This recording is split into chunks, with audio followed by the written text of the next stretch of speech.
आज हम कर रहे हैं इंपॉर्टेंट डेफिनेशंस मैक्रो की। बहुत सारी ऐसी डेफिनेशंस हैं वन लाइनर्स, वन लाइन में आपको समझ आ जाएंगी सारी की सारी डेफिनेशंस। ये डेफिनेशन पढ़ने के बाद आपको बुक खोलने की भी जरूरत नहीं पड़ेगी। So let's start with the definition. अब देखो, सबसे पहले है नेशनल इनकम किसको बोलते हैं? National, right. So sum total of money value of all the final goods and services that are produced by the normal residents in a country during the year. एक साल में जो फाइनल गुड्स या services जो भी produce होती हैं किसी भी एक कंट्री में, उसकी मॉनेटरी वैल्यू को हम नेशनल इनकम बोलते हैं। जीडीपी एमपी किसको बोलते हैं हम? Gross domestic product at market price, sales value को बोलते हैं basically. Gross market value of all the final goods and services which is produced within the domestic territory of a country during any year, right. So हम इसको literal form में क्या बोलते हैं? Sales value, sales value of all the final goods and services. Net domestic product at market prices, so net है ना, ये gross था, डिफरेंस कहाँ है? डेप्रिसिएशन इसमें सब्ट्रैक्ट हो जाता है। So NDP is the net market value of all the final goods and services that are produced in the domestic territory of a country during a year. So net domestic product at market price क्या होता है? GDP, gross domestic product at market price minus the depreciation portion. Next, net domestic product at factor cost. अब factor cost क्या होती है? Factor cost होती है cost of production, जैसे कि land, labour, capital and entrepreneurship. Land, labour, capital and entrepreneurship. जब भी कोई लैंड देता है तो उसको रेंट मिलता है, लेबर को सैलरी मिलती है, कैपिटल पे इंटरेस्ट मिलता है, एंटरप्रेन्योर प्रॉफिट अर्न करता है, राइट। सो फैक्टर कॉस्ट, सो ये सबका खर्चा is the factor cost. So net domestic product at factor cost क्या होता है? Net value of the at factor cost of all the final goods and services that are produced in a domestic territory of a country किसी भी एक साल में। So NDPFC क्या होता है? GDPMP minus depreciation minus indirect taxes. So मैं एक एग्जांपल के साथ आपको समझाता हूँ। आप एक मोबाइल फोन खरीदते हो, राइट। मोबाइल फोन बनाने का खर्चा क्या है? For example 10,000 rupees. टैक्सेस क्या है? For example 2,000 rupees. So total value कितनी होगी? 12,000 रुपीज। This is GDP. लेकिन जब मैं ये टैक्सेस इसमें से हटा दूंगा तो ये है net domestic product at factor cost, depreciation minus करने के बाद। Gross national product, total total value of all the goods and services जो किसी भी एक कंट्री में सेल होते हैं। So it is the gross production of final goods and services produced by normal residents of a country within and outside the domestic territory of a country. चाहे वो goods within the country बने, within the boundaries बने, या country से बाहर बने but normal resident ने sale किया हो। Gross national product and market price, so total value of all the final goods and services that are produced in the domestic territory of a country including depreciation मिला के during a year, plus net factor income from abroad. NFIA, net factor income from abroad का मतलब क्या होता है? Net factor income from abroad का मतलब है फैक्टर्स की इनकम जो बाहर से आती है। Net national product at market prices, so net national आ गया ना, सो हम क्या करेंगे? GNPMP minus the depreciation. Net national product at market prices is the net value of all the final goods and services that are produced by the normal residents of a country during a year. So NNPMP में क्या बोलेंगे? GNPMP which is this one, gross national product at market price minus the depreciation. Net national product at factor cost, so net national product at factor cost क्या होता है? Sum total of net value added at factor cost by all the normal residents of a country during a year. So I have explained you what is factor cost, right. So NNPFC का मतलब है NNPMP यानी कि ये वाला, इसमें से indirect taxes minus कर देंगे। Net indirect taxes, subsidies add होती हैं, इनडायरेक्ट टैक्सेस माइनस होते हैं। प्राइवेट इनकम, प्राइवेट इनकम होती है income from net domestic product at factor cost which is accruing to the private sector को जो इनकम मिलती है, plus net factor income from abroad जो बाहर से आती है। Current transfers from government, current transfer जो गवर्नमेंट ट्रांसफर करती है income, and net current transfers from rest of the world जो बाहर से आती है, and interest on national debt, जो भी हमने लोन्स लिए हैं उनका जो हम इंटरेस्ट पे करते हैं, that is private income. Personal income क्या होती है? Sum total of all kinds of incomes that is received by the individuals किसी भी सोर्स से, चाहे वो विद इन द कंट्री हो चाहे आउटसाइड द कंट्री से रिसीव हो।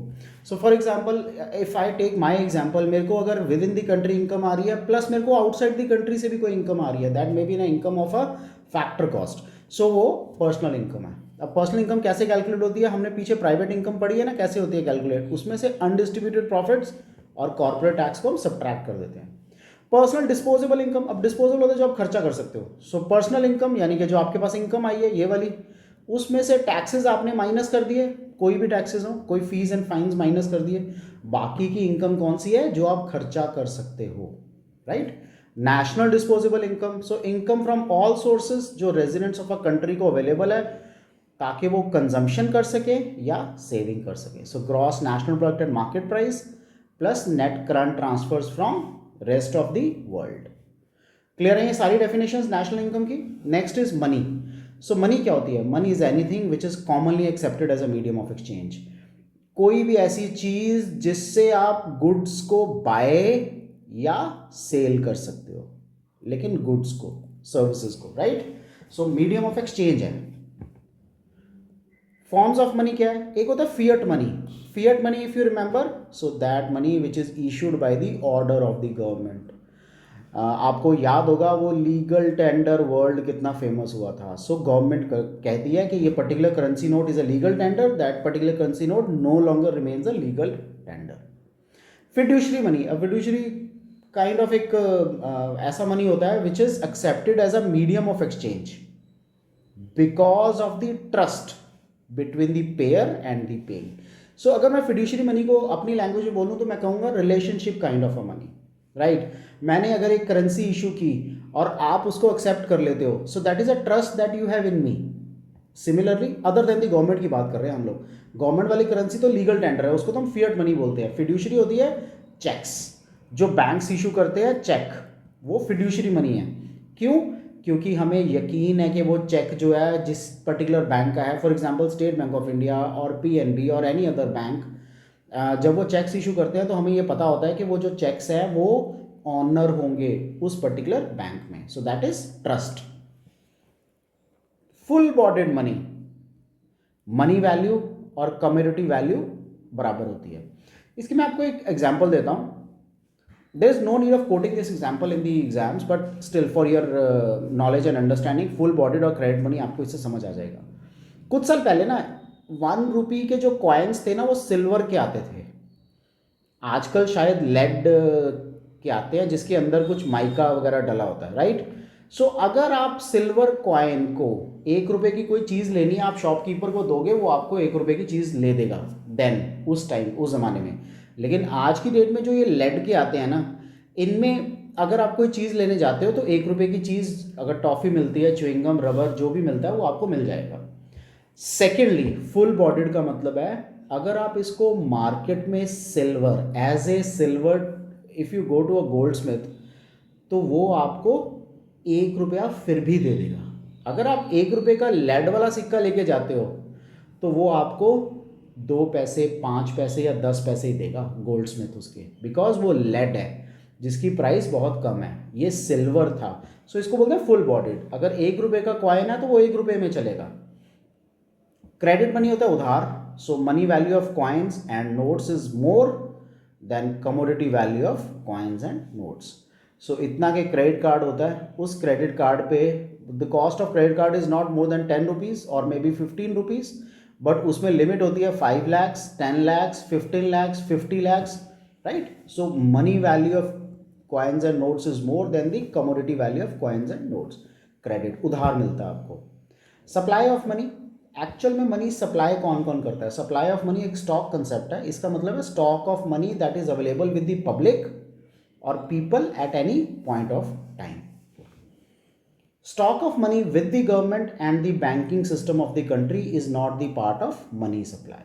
सो ये इंश्योर करना कि जो स्टॉक ऑफ मनी गवर्नमेंट के पास है या बैंकिंग सिस्टम में है वो पार्ट ऑफ मनी सप्लाई नहीं है। तो मनी सप्लाई क्या है? वो पैसा जो पब्लिक के पास में है, यानी कि वो करेंसी जो आरबीआई ने या गवर्नमेंट ने इशू कर दी and then it reached banking system. ठीक है, यहां तक हमने कहा है कि ये करेंसी, ये स्टॉक ऑफ मनी कंसेप्ट है, ये सप्लाई नहीं है। इसके बाद वाला सारा प्रोसेस जब वो बैंकिंग के पास पहुंच चुका ना, बैंकिंग के पास पहुंचने के बाद जब वो कस्टमर्स और जनरल पब्लिक के पास पहुंचता है उसको हम सप्लाई बोलते हैं। वो करेंसी सप्लाई है। सो कंपोनेंट्स क्या है मनी सप्लाई के? M1 दैट इज करेंसी जो लोगों के पास है, डिमांड डिपॉजिट्स कमर्शियल बैंक्स के पास जो है, मैंने कुछ पैसा डिपॉजिट कराया अगर बैंक में, तो मेरा पैसा जो मैंने बैंक के पास रखा हुआ है, and other deposits with the reserve bank, और किसी भी नाम से अगर डिपॉजिट्स है जो रिजर्व बैंक के पास चल रहे हैं, that is M1 money supply. Credit creation, so process of advancing the loans on the basis of primary deposits many times as compared to their cash reserves. Credit multiplier, so if you understand this credit creation क्या होता है? मैंने 1000 rupees earn किए आज, 1000 rupees में से 800 rupees मैंने further spend कर दिए, 200 रुपीज़ मैंने सेव किए, राइट? अब जो मैंने स्पेंड कर दी, जो तो सेव किए वो तो लीकेज हो गया, लेकिन जो मैंने स्पेंड किया ना वो 800 रुपये किसी और के पास गया, तो क्रेडिट क्रिएट हो रहा है ना। उसने भी क्या किया?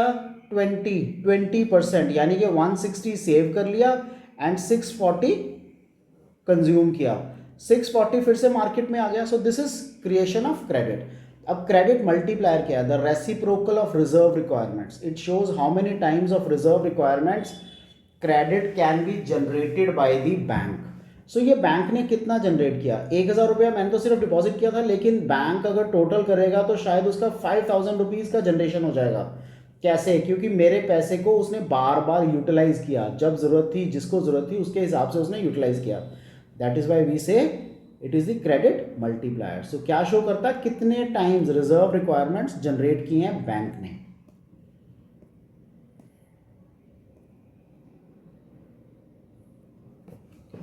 Central bank, now central bank apex bank है कंट्री का, विच controls the entire banking system, उसके पास होता है। फंक्शंस क्या है सेंट्रल बैंक के? इसको ध्यान से देखो, right? Bank of issuing notes, ये आपके नोट्स को इशू करता है, राइट? सो इंडिया में Reserve Bank of India has the right to issue the currency notes except 1 rupee के करेंसी नोट्स एंड कॉइन्स जो गवर्नमेंट ऑफ इंडिया इशू करती है। Currency notes issued by Reserve Bank are declared unlimited legal tender throughout the country, right? Legal tender है लेकिन unlimited, जितनी बार मर्जी चाहो उसको यूटिलाइज कर सकते हो।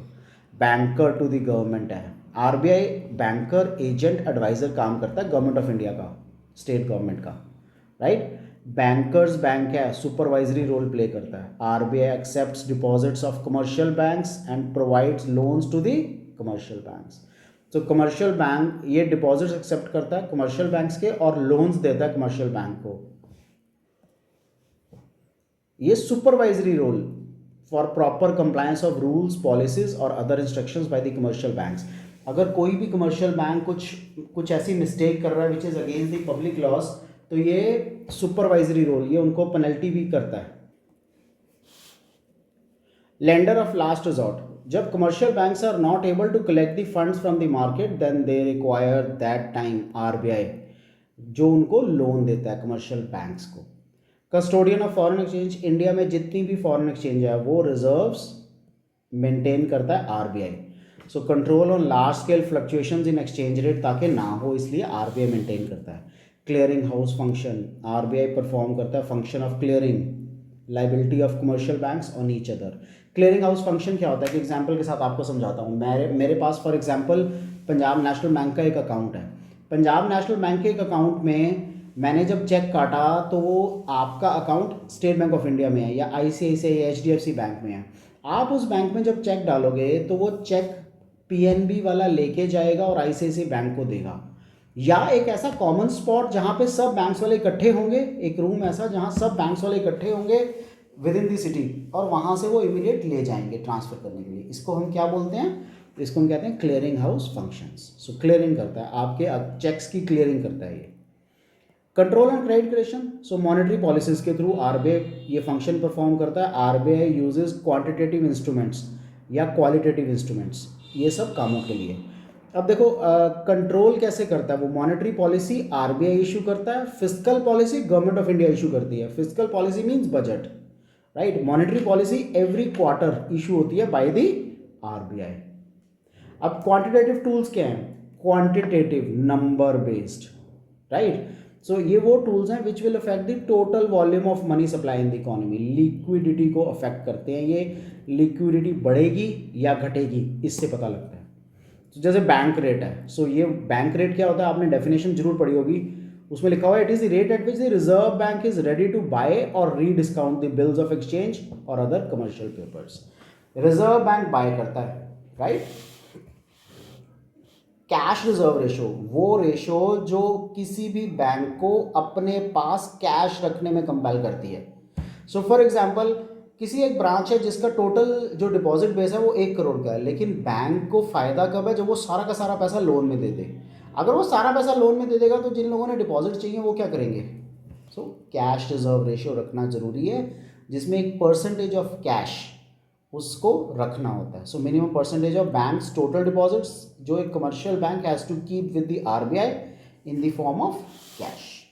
स्टैट्यूटरी लिक्विडिटी रेशियो, आई चलाई, लिक्विडिटी रेशियो मतलब आना जाना, it refers to percentage of banks total deposit, bank के जितने भी टोटल डिपॉजिट्स हैं उनका परसेंटेज है that a commercial bank has to keep, commercial bank को अपने पास रखना है with itself in the form of liquid assets. Liquid assets का मतलब है ऐसे जैसे cash in hand, cash at bank रखना है ताकि वो जब भी ज़रूरत हो उसको विड्रॉ किया जा सके।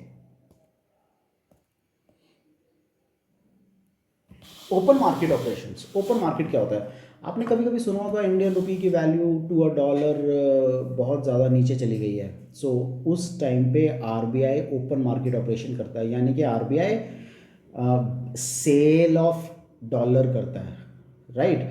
उससे क्या होता है, उससे इंडियन रुपी की वैल्यू इंक्रीज हो जाती है और डॉलर की वैल्यू डिक्रीज हो जाती है। So open market operation refers to the sale and purchase of government securities by the RBI in the open market on behalf of the government. So government के behalf पे जब sale and purchase of securities हो उसको हम open market operation कहते हैं।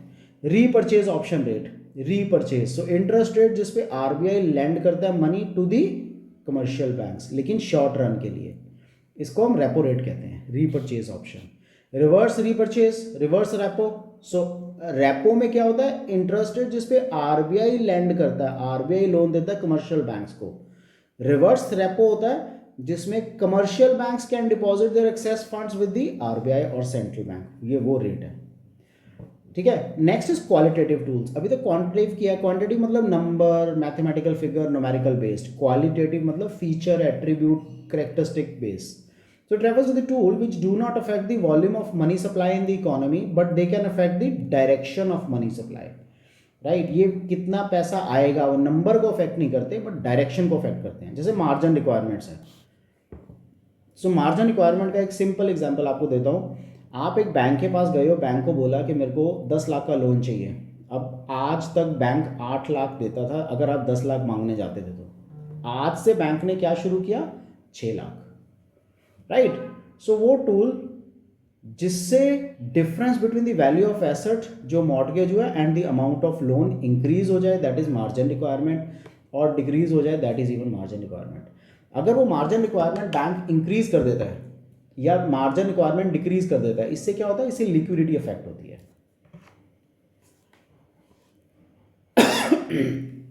Government budget हम किसको बोलते हैं, वो बजट जो गवर्नमेंट बनाती है, ठीक है। ये तो सिंपल डेफिनेशन हो गई। अब गवर्नमेंट बजट में होता क्या क्या है, गवर्नमेंट बजट में होता है गवर्नमेंट के रिसीट्स के बारे में एंड गवर्नमेंट के एक्सपेंडिचर के बारे में, कब का, for the next complete year. इसमें एक चीज़ और इंपॉर्टेंट होती है, the difference capital receipts and revenue receipts. Expenditure में भी capital expenditure, revenue expenditure, right. So government budget क्या होता है, government budget is a statement of estimate of government की रिसीट्स और गवर्नमेंट का expenditure during the period of financial year, एक financial year का। इट अनवेल्स और reveals the fiscal policy, that is budgetary policy of the government for the coming year, next year में क्या government की budgetary policy होगी उसके बारे में बताता है। सो मैं ये बोल सकता हूँ गवर्नमेंट बजट एक एनुअल स्टेटमेंट है जिसमें item wise estimate of receipts and expenditure किसी भी एक फिस्कल ईयर के बारे में बताया जाता है। What are the components of government budget, so दो होते हैं, एक रेवेन्यू का, एक capital budget. So revenue budget में revenue receipts and revenue expenditure आता है, कैपिटल बजट में capital receipts and capital expenditure आता है, ठीक है। तो इसको हम गवर्नमेंट बजट कहते हैं, कंपोनेंट्स कहते हैं। अब टैक्स, सो ए टैक्स एक कंपल्सरी पेमेंट है जो गवर्नमेंट को देनी ही देनी है without reference to any benefit, किसी भी बेनिफिट की पेमेंट नहीं है ये, ये कंपलसरी पेमेंट है that the government requires. Surplus budget क्या होता है? सरप्लस बजट होता है जिसमें रेवेन्यू ज़्यादा हो, रिसीट्स ज़्यादा हो। बेसिकली सरप्लस बजट हुआ है जिसमें एक्सपेंडिचर से ज़्यादा रिसीट्स होती हैं। बैलेंस्ड बजट क्या होता है? जिसमें एस्टिमेटेड रेवेन्यू एंड एक्सपेंडिचर दोनों बराबर हो, right. So revenue and expenditure बराबर हो, इसमें रेवेन्यू ज़्यादा होगा एक्सपेंडिचर से। एंड रेवेन्यू रिसीट्स क्या होती हैं? वो रिसीट्स जो कोई लाइबिलिटी क्रिएट नहीं करती या कोई does not cause any reduction in the assets of the government. Expenditure, taxes, fees, कोई भी उसमें रिडक्शन नहीं होती है, राइट। एसेट्स और लाइबिलिटीज क्रिएट नहीं करती हैं। रेवेन्यू एक्सपेंडिचर क्या होता है? रेवेन्यू एक्सपेंडिचर खर्चा जो रेगुलर होता है, that neither creates any assets nor causes reduction in any liability of the government. जैसे payment of salaries, example is payment of salaries. Capital receipts, जब आप कोई भी एसेट सेल करते हो उसको हम कैपिटल रिसीट कहते हैं। So it either creates a liability और causes a reduction in the value of asset. For example borrowings करते हैं या डिसइन्वेस्टमेंट करते हैं, ये सब कैपिटल रिसीट्स का पार्ट है, right. That's all the first part of these definitions. थोड़ी लंबी वीडियोस बनेंगी इसलिए I have divided this into 3 parts. So ये फर्स्ट पार्ट था। आपको इसमें कोई भी डाउट हो, do let me know, I will clear all your doubts. Take care, good bye.